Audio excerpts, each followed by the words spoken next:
റഫേലിലേക്കുള്ള കടന്നാക്രമണം അവസാനിപ്പിച്ചാൽ ഹമാസിൻ്റെ തലവനെക്കുറിച്ചുള്ള രഹസ്യാന്വേഷണ വിവരം ഇസ്രായേലിന് കൈമാറാമെന്ന് അമേരിക്കൻ ചാരസംഘടനയായ CIA പറയുന്നു. ഹമാസിൻ്റെ പ്രധാന തലവൻ യഹ്യ സിൻവറിനെ കുറിച്ചുള്ള വിവരം കൈമാറാമെന്ന കാര്യം CIA തലവൻ വില്യം ബേൺസ് ഇസ്രായേലിനെ അറിയിച്ചു കഴിഞ്ഞു. ഹമാസുമായി ഒക്ടോബർ 7 ആരംഭിച്ച യുദ്ധത്തോടെ ഇസ്രായേലിൻ്റെ ഹിറ്റ് ലിസ്റ്റിൽ ഒന്നാമനാണ് യഹ്യ സിൻവർ. ഖാൻ യൂനിസിലും റഫ മേഖലയിലുമായി പടർന്നു കിടക്കുന്ന തുരങ്ക ശൃംഖലയിൽ എവിടെയുമാണ് യഹ്യ സിൻവർ ഒളിവിൽ കഴിയുന്നത്.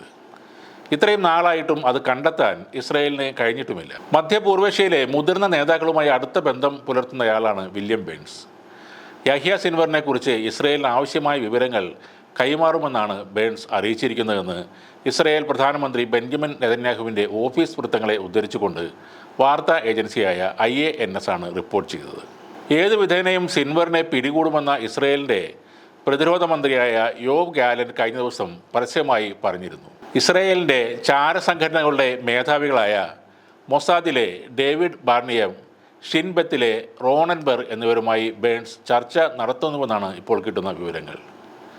2023 നവംബർ അവസാന ആഴ്ചയിലെ ഒരാഴ്ച നീണ്ടുനിന്ന വെടിനിർത്തലിൽ ഇസ്രായേലി ബന്ദികളെ മോചിപ്പിച്ചതിന് പിന്നിൽ പ്രവർത്തിച്ച ആളാണ് വില്യം ബേൺസ്. അതിനിടെ ഇസ്രായേലിലേക്കുള്ള ആയുധ കയറ്റുമതി തുടരുമെന്ന് അമേരിക്കൻ വിദേശകാര്യ വകുപ്പ് US കോൺഗ്രസിന് സമർപ്പിച്ച റിപ്പോർട്ടിൽ പറയുന്നുണ്ട്. ഇസ്രായേലിന് നൽകിയ ആയുധങ്ങൾ കൊണ്ട് ഗാസയിൽ കൂട്ടക്കുരുതി നടത്തിയിട്ടുണ്ടെന്ന് സമ്മതിച്ചതിന് പിന്നാലെയാണ് ഇപ്പോൾ ആയുധ കയറ്റുമതി നിർത്തിവെക്കാൻ മാത്രം സംഭവങ്ങൾ ഉണ്ടായിട്ടില്ലെന്നും അതിനാൽ കയറ്റുമതി തുടരുമെന്നും ആ റിപ്പോർട്ടിൽ പറയുന്നത്.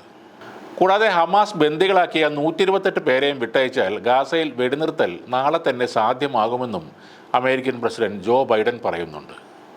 ഹമാസാണ് ആ കാര്യം തീരുമാനിക്കേണ്ടത്.